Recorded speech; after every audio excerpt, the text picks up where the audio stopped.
एगो चुमा बोले जागाल में असंगे दिलवा ले जा रुमाल में जाता राजवा चढ़ के जहाजवा फंसी हना मोहिनी के जाल में कि एगो चुमा ले जा गाल में संग दिलवा ले जा रुमाल एगो चुमा बोले जागाल में संग दिलवा ले जा रुमाल एगो चुमा बोले जागाल में संग दिलवा ले जा रुमाल में अरे जाता राजवा चढ़ के जहाजवा फंसी हना मोहिनी के जाल में जाता राजवा हंसी हना मोहिनी के जा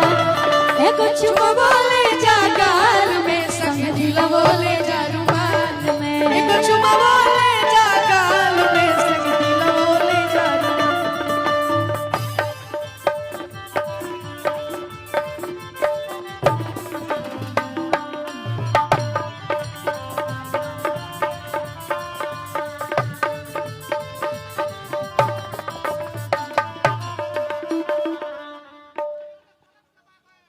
हेलो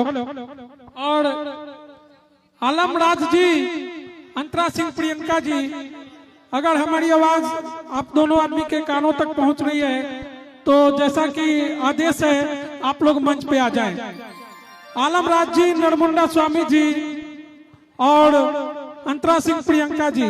अगर हमारी आवाज आप लोगों के कानों तक पहुंच रही है तो आदेशानुसार कृपया आप लोग मंच पे आ जाएं। आइए खुशी जी।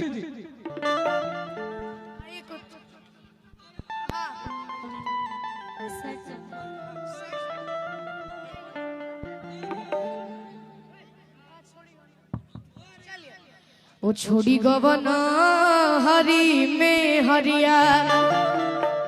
आ पिया भैला गुलारे के हो फूल आ छोड़ी गवन हरी में हरिया आवे के बा भैया छोड़ी गवन हरी में हरिया छोड़ी गवन